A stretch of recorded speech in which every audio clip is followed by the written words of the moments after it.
훅 인터뷰. 모두를 위한, 모두를 향한, 모두의 궁금증 훅 인터뷰.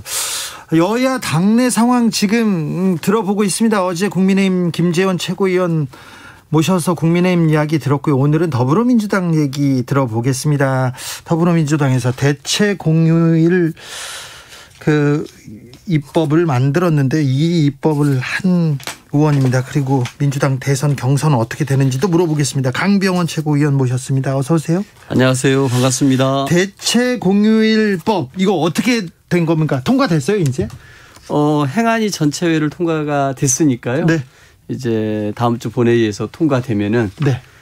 이제 8월 15일 광복절부터 시행됩니까? 대체 공휴일이 시행됩니다. 8월 15일이 빨간 날이니까 그 다음 날 쉬게 됩니까? 예, 월요일을 쉬게 됩니다. 제헌절도 빨간 날인데 일요일인데 그럼 월요일에 쉬게 됩니까? 쉬게 됩니다. 크리스마스도 빨간 날인데 그럼 그 다음 날 쉬게 됩니까? 그렇습니다. 네. 가족과 연인과 혹은 나홀로 네. 크리스마스 연휴를 즐길 수 있게 됩니다. 네. 의원님이 이 법 이렇게 통과하려고 고생하셨죠? 저뿐이겠습니까? 네. 우리 저희 당의 우리 홍익표 의원님도 애쓰셨고요. 네. 정청래 의원님, 민영배 의원님. 그리고 이 법은 야당 의원님들도 법안을 내셨습니다. 그런데 야당 의원들도 법안을 냈는데 왜 국민의힘에서는 반대합니까?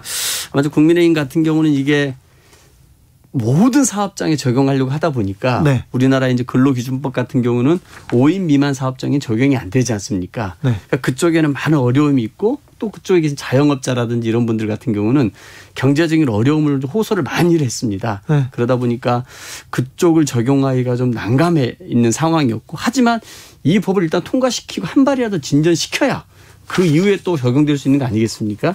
그래서 저희 부분 같은 경우는 야당 의원님들도 이 법에 같이 발의도 하고 동참하셨고 국민들도 절대 다수가 원하고 있으니 먼저 이렇게 좀 출발을 하자라고 했는데, 야당 의원님들 같은 경우는 그 부분까지 다 해야 되는 거 아니냐라고 좀 이견이 좀 있었지만, 본인들도 이 법안의 취지에 동의했기 때문에 우리 국민들의 장시간 노동에서 좀 국민들을 좀 해방시키고 워라밸 보장하고 또 소비 진작으로 좀 내수 경기를 활성화시키기 위해서도 꼭 필요한 법이었기 때문에 통과시켰습니다. 5인 미만 사업장 적용 안 되는 거는 좀 속상하네요. 맞습니다. 예. 네. 근데 좀 우리 근로기준법이 여기 한계입니다. 네. 그래서 근로기준법이 이 5인 미만 사업장에도 적용되게끔 네. 조만간도 근로기준법도 바뀌어져야 되고요. 근로기준법을 예, 그렇게 함으로써 그 대체 공휴일법도 5인 미만 사업장에도 전면 적용될 수 있도록 국회가 계속해서 노력하도록 하겠습니다. 5331님께서 5인 미만은 왜 안 되나요? 실망입니다. 이 얘기도 하셨고요. 예. 그다음에 7617님께서는 민주당이 간만에 화제몰이 성공했습니다. 간만에 얘기합니다.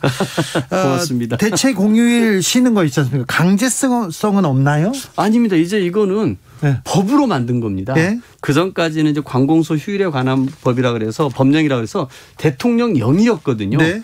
그래서 설날과 어린이날과 추석에만 대체 공휴일이 적용됐었는데 네. 이게 법으로 만들어서 통과가 되면 이제 모든 공휴일에 해당되기 때문에 네. 국민 대다수가 이게 적용받게 됩니다. 그러니까 광복절 그 다음 날 월요일은 그냥 빨간 날인 거네요. 그렇습니다. 네. 그렇게 생각하면 되는 거죠. 네. 알겠습니다. 자, 경선 얘기 물어볼게요. 네, 경선 얘기 하도 물어봐가지고 좀 싫죠. 자, 그럼 빨리 결론을 내야 될 거 아닙니까, 민주당에서. 그래서 언제 결론을 내겠다고요? 25일 금요일에 저희가 최고위가 열리거든요. 네. 그 최고위 자리에서 대선 경선 기획단이 이미 꾸려졌습니다. 네. 그럼 경선 기획단이 이 180일 전에 대선 후보 선출을 하는 걸 기본으로 해서 네. 경선 스케줄을 가져옵니다. 네. 이 경선 스케줄을 보고 충분히 이 지금 스케줄대로라면은 180일 전에 후보를 선출해도 무리가 없다. 네. 아니면 좀 빠듯하다. 등등의 의견들이 있지 않겠습니까? 네. 그래서 그거를 기반으로 해서 25일 최고위 후에 최고위에서 결정을 아마 하게 될 것입니다. 네. 경선 연기해야 된다. 아니다. 원칙대로 가야 된다. 이렇게 얘기할 텐데 네. 경선 연기에 대해서 국민 여론이 별로 좋지 않은 건 알고 계시죠? 네, 국민들 대부분이 민주당이 180일 전에 뽑기로 한 당은 당규가 있으니 그걸 지켜 사는 게 좋겠다. 이런 의견도 많이 있는 걸로 알고 있고요. 예. 또 어제 저희 당에 의총 있지 않았습니까? 네. 또 많은 또 의원님들께서 지금 좀 코로나 상황인 걸 좀 감안을 해서 네. 정말 이렇게 마스크를 벗는 상황이 왔을 때 좀 우리 국민들에게 우리 당의 후보와 면목도 보여주고 네. 제대로 좀 뭔가 축제 분위기에서 경선을 하는 게 더 좋지 않겠냐라고 하는 굉장히 설득력 있는 의견들도 많이 있었습니다. 네. 근데 마스크 끼고 예. 이준석 대표 네. 경선 흥행 만들어냈어요. 근데 지금 저희 당의 입장에서 보면은 지금 저희 당에 대한 분위기가 그렇게 썩 좋은 편은 아니지 않습니까? 안 좋은지는 알고 있죠, 민주당. 알고 있습니다. 네. 예, 이런 상황에서 이제 저희가 9월 달까지 전 국민에게 1차 접종이 완료가 되고 네. 이제 그럼 11월 달 집단 면역이라는 거를 우리가 해낼 수 있는 거 아닙니까? 네. 그럼 정부가 우리 집권 여당이 국민들에게 네. 이 코로나 이 팬데믹 상황에서 국민의 생명과 안전을 지켜낸 네. 집권 여당입니다. 네. 저희들에게 또 한 번 기회를 주십시오라고 아마 설득하는 것도 좋았을 것입니다. 그래서 네. 상당수 많은 의원님들이 여러 가지 사유로 네. 그 경선 연기하는 게 어떻겠냐 의견을 했었는데요. 지도부가 그 의총이 끝난 직후에 바로 뭔가 결정하기에는 네. 의원님들이 그런 의견들을 수렴하고 또 뭔가 서로서로 좀 입장을 이해하는 데도 시간이 필요하지 않겠습니까? 네. 그래서 며칠 텀을 두고 25일 최고위에서 결정하기로 한 것입니다. 금요일 25일 최고위원회에서 결정이 되면 이제는 끝나는 겁니까? 이제 잡으면 사라지고? 그렇습니다. 예. 네. 이제 정합니까? 그럼 다른 얘기로 가보겠습니다. 윤석열 전 총장의 엑스파일 논란 어떻게 보십니까? 이 사건의 실체가 뭐라고 보세요? 이걸 참 어떻게 봐야 될지 잘 모르겠는데요. 저는 좀 윤 전 총장이 좀 하자가 많아서 네.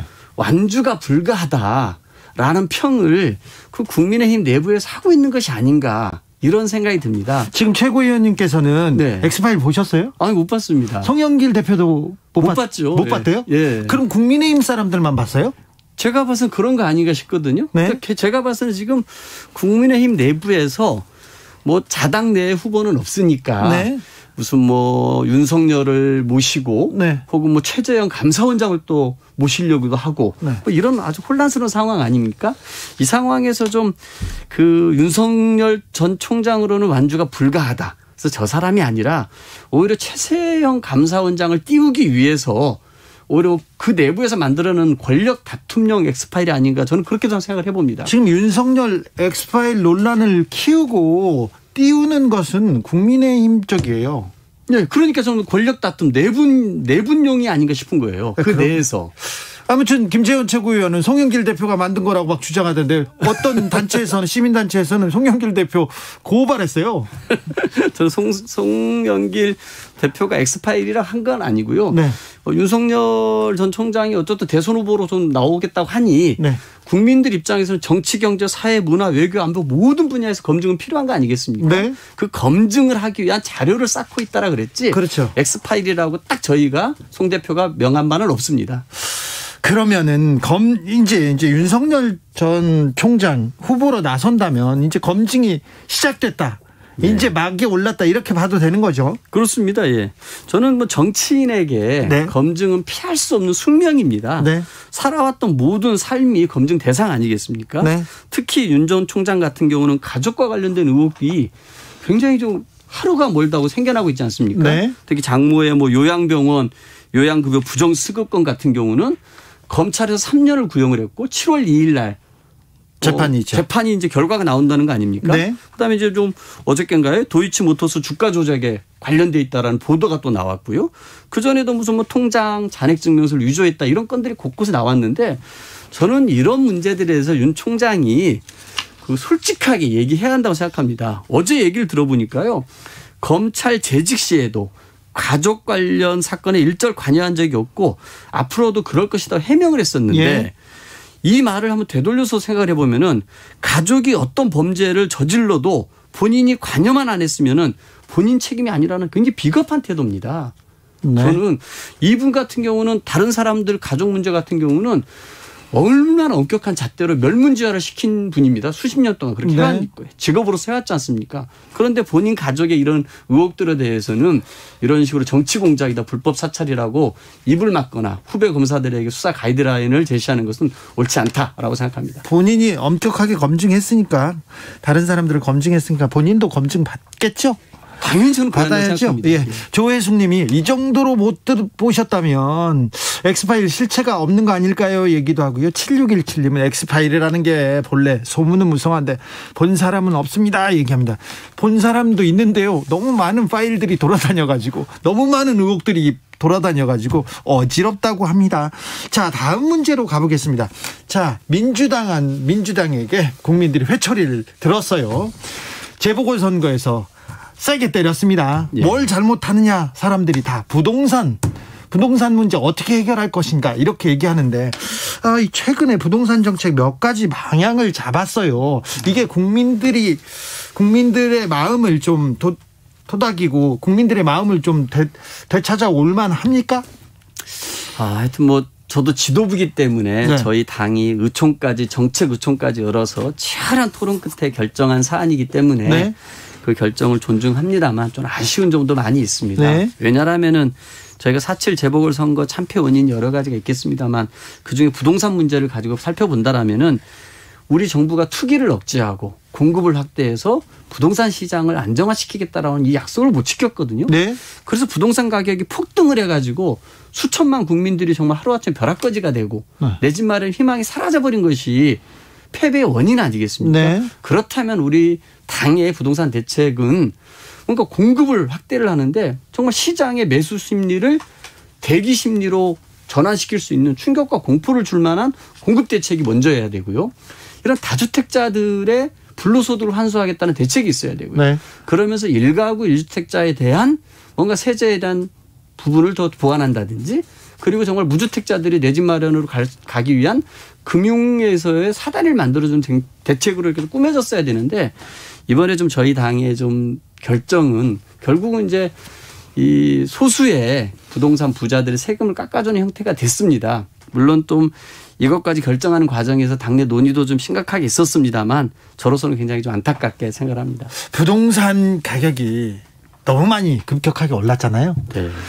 조금 떨어뜨려야 되는 거 아닙니까? 그렇습니다. 그러기 위해서는 과감하게 시장에 충격과 공포를 줄 정도의 공급 대책이 우선됐어야 되는데 네. 조금 아쉽습니다. 지금 아쉽지만 또 그럼 다른 안을 준비합니까? 예, 또 해 나가겠습니다. 그렇습니까? 부동산 민주당 믿어도 됩니까? 저희가 이 부동산에 대해서는 그 올해 이사 대책을 통해 가지고 네. 공공주도 재개발을 발표하지 않았습니까? 네. 이걸 통해 가지고 이 85만 호 정도를 서울과 수도권에 공급하기로 했었는데요. 저희 지역 같은 경우도 연신내 이 1구역 재개발이 있는데 네. 이사 대책 발표 이후에 주민들 스스로가 이 동의서 3분의 2가 2달도 안 돼서 만들어졌습니다. 예. 굉장히 인기가 있습니다. 네. 그래서 서울의 좀 저층 주거지들을 재개발해가지고 서울에 많은 주택들이 공급될 수 있도록 최선을 다해 챙겨나가겠습니다. 알겠습니다. 좀 더 챙겨주십시오. 부동산 걱정하는 사람들이 많습니다. 민주당에서 부동산 투기는 잡겠다. 부동산은 몰라도 투기는 잡겠다고 하면서 일단 기본적으로 부동산 투기 의혹을 받고 있는 의원들을 일단 잡기 시작했어요. 윤미향, 양의원 의원 어제 제명했고요. 다른 분도 전수조사에서 처분을 내렸습니다. 조금 좀 반발하거나 억울해하는 분들이 있는데 이분들과의 얘기는 어떻게 돼가고 있어요? 일단은 참 저희가 이 과정을 하는 데서도 굉장히 좀 가슴이 아팠습니다. 선당 후사를 해 주십사고 저희가 말씀을 드렸는데요.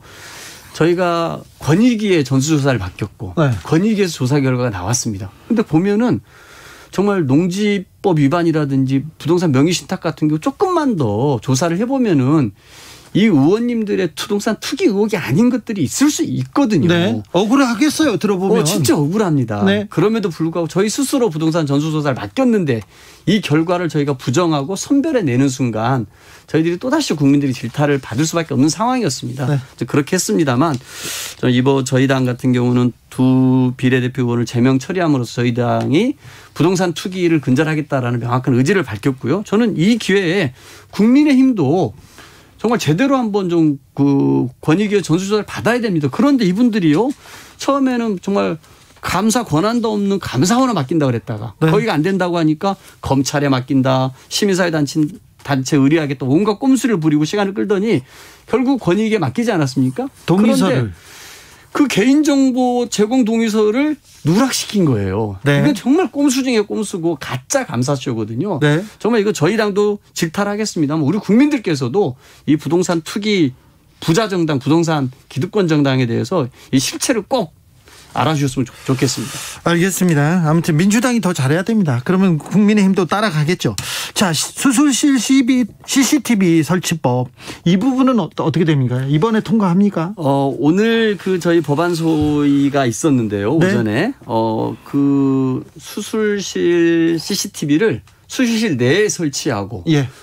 수술실이 있는 모든 의료기관에 설치하고 환자의 요청이 있을 경우 설치하고 이런 부분들에서 굵직한 얘기들이 그 여야 간에 좀 이견이 없이 다 얘기는 됐습니다. 아, 그래요? 그런데 이제 야당 의원님들께서 조금 좀 그 디테일한 부분에 관해서 좀 문제 제기가 있어서 오늘 의결을 하지는 못했습니다만 네. 저희가 법안 소위가 7월 1일에 또 잡혀 있거든요. 네. 그래서 그 조금만 기다려 주시면은 우리 국민들 뭐 80% 90%가 원하고 있는 네. 수술실 CCTV가 통과가 될 거고요. 그렇게 되면은 이 정말 이렇게 이 수술실에서 절대적인 약자인 환자의 이 권한이 보장이 됩니다. 그래서 이런 대리 수술, 유령 수술, 공장식 수술이 사라지고 그리고 또 이런 불필요한 의료 분쟁에서 의료인들도 보호받을 수 있는 이 수술실 CCTV 설치가 조만간 된다라고 생각합니다. 네, 허복현님께서 억울하시죠? 예, 물어봅니다. 억울하다고 남 탓하지 말고 민주당만 잘하면 됩니다. 민주당이 잘해서 끌고 가야 됩니다. 그렇게 하겠습니다. 이예숙님께서는 마스크 쓰고도 경선 치를 수 있습니다. 마스크 쓰고 뭐든 할 수 있는 게 우리 국민들 능력입니다. 국민들 믿으셔야죠. 알겠습니다. 지금까지 강병원 더불어민주당 최고위원이었습니다. 감사합니다.